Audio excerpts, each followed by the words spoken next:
So Sky Sports have won the UK broadcasting rights for the Usyk Joshua rematch. Now, for those of you who don't know, the Saudis who put the money up for this fight had the contractual rights to sell the broadcasting rights to whoever they wanted to. So that was not in Eddie Hearn's control. And it's a little bit of an unusual situation because you got Anthony Joshua, who just signed an exclusive broadcast deal with Dazn, but yet his first fight after having signed that deal is going to be on Sky in the UK. So I'm not sure how that works contractually, but I'm sure they're going to sort it out. Anyway, this is another potential blow for Matchroom and Dazn. And I say potential blow because there is one scenario where it might actually work out in Eddie Hearn's favor. This whole situation with the fight being on Sky. Now, the scenario is AJ wins the fight, and maybe it's a real barn burner of a fight, but he comes out on top and wins decisively. Sky is a much bigger platform than Dazn.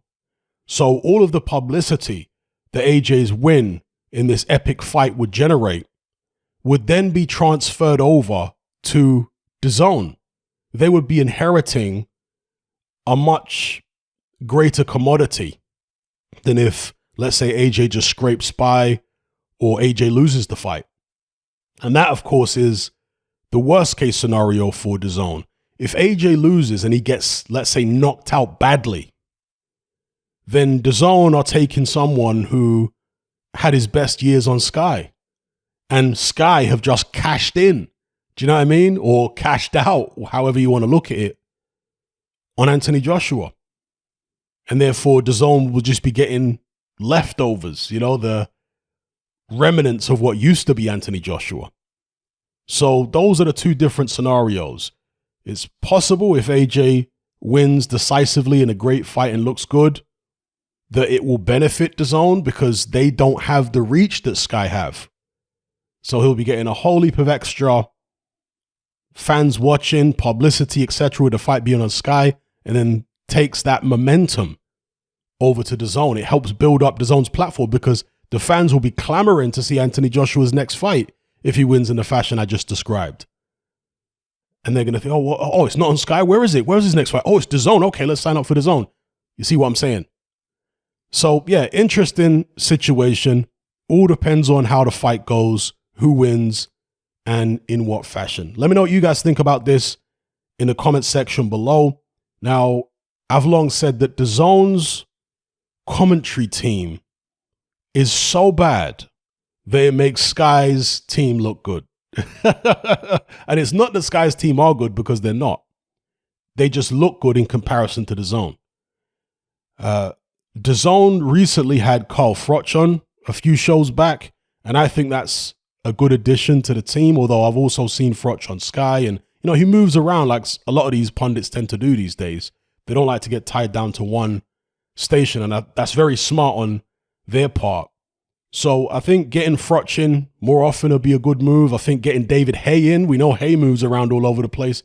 Getting him in would be a good move. You know, more of these boxing guys who actually have some level of charisma rather than these bland media trained people who Eddie Hearn brought over from Sky, which were some of the least talented people on the Sky broadcast team, which wasn't a particularly talented broadcast team to begin with.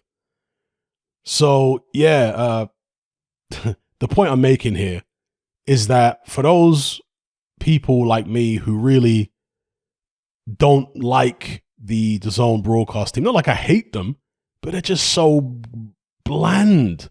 You've got Ade who does a good job, and Andy Lee who does a good job, and the rest of them are just nondescript, miscellaneous. Do you know what I mean? We won't have to suffer that for the AJ Usyk rematch. At least if you're going to be tuning in. I mean, I'm abroad, so I'm not exactly sure what the broadcast situation is going to be from where I am. But if I can't find somewhere to watch it, there are some sports bars and whatever here. If I can't find somewhere to watch it, then I'll be streaming it. And if I'm streaming it, I guess it's going to be a Sky Sports stream, right? That'll probably be I'm not sure what the American TV rights are going to be saying. Will it be DAZN America? I'm assuming the Saudis get to decide that as well. So who knows? Let me know what you guys think in the comments below. Do you care whether it's broadcast on Sky or Dazn? Perhaps it makes absolutely no difference to you whatsoever. You know, when it comes to commentary teams and all that kind of stuff, they are supplementary. Do you know what I mean? They shouldn't provide the bulk of the entertainment. But if you have some boring fights or a boring card, and you never know when you're going to get a boring fight. Sometimes you think a fight's going to be a barn burner and it turns out to be a snooze fest. So the commentary team is there to provide entertainment, you know, in absence of entertainment in the ring. And I was actually watching a clip from back in the 90s. I forget the guy's name. I think it was Jimmy Smith. There was this guy who is from down south somewhere, some American dude, looked like a bit of a redneck, called Jimmy Smith. And he looked like he'd just been plucked out of the crowd or plucked out of a bar. And he went in there to have a fight against a real boxer. And it was just the most bizarre thing you've ever seen. He didn't last more than, 90 seconds or something before the guy gets sparked out. But the way he was fighting was just hilarious. And even more hilarious was the commentary. See, back in the 90s, commentators and most things in media, most media people were not as politically correct as they are today. So back then, the commentators would laugh and they would make jokes about, madness that they're seeing in the ring. It was all a lot more lighthearted. It was all lads banter. That's the way a lot of the commentary was in the 1990s, particularly in America. Not so much in the UK, although you did have people like Steve Holdsworth, who was very much on the lads banter type of thing on Eurosport. But in America, certainly a lot of the commentators were on this lads banter, and it was so funny.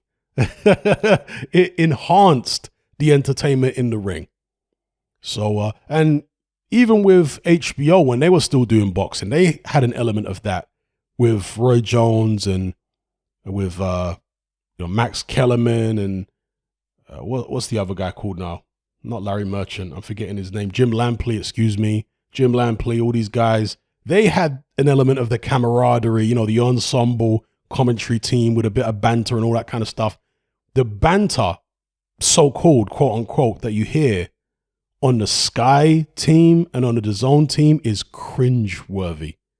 It's awful. That's not banter. Do you know what I mean? Just awful.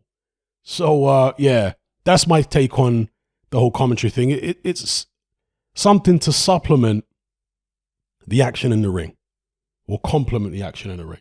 Anyway, let me know what you guys think in the comments below. If you're tired of the biased narratives and mass censorship on mainstream platforms and you want to be part of a community of critical thinkers who love free speech just as much as you do, then come and join me on Patreon and access my weekly no-holds-barred, censorship-free podcast where we lift the lid on a wide variety of controversial topics. It's not mainstream friendly, it's not politically correct, but that's the whole point.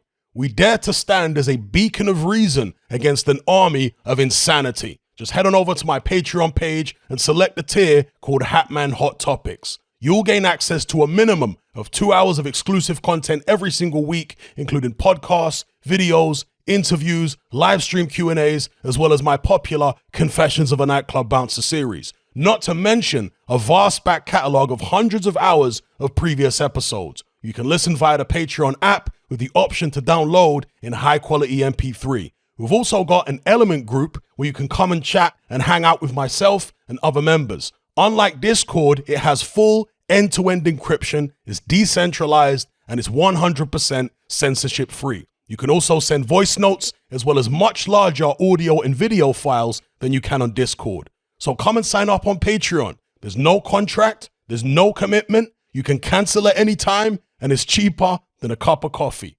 So I'll see you over there. I'm out.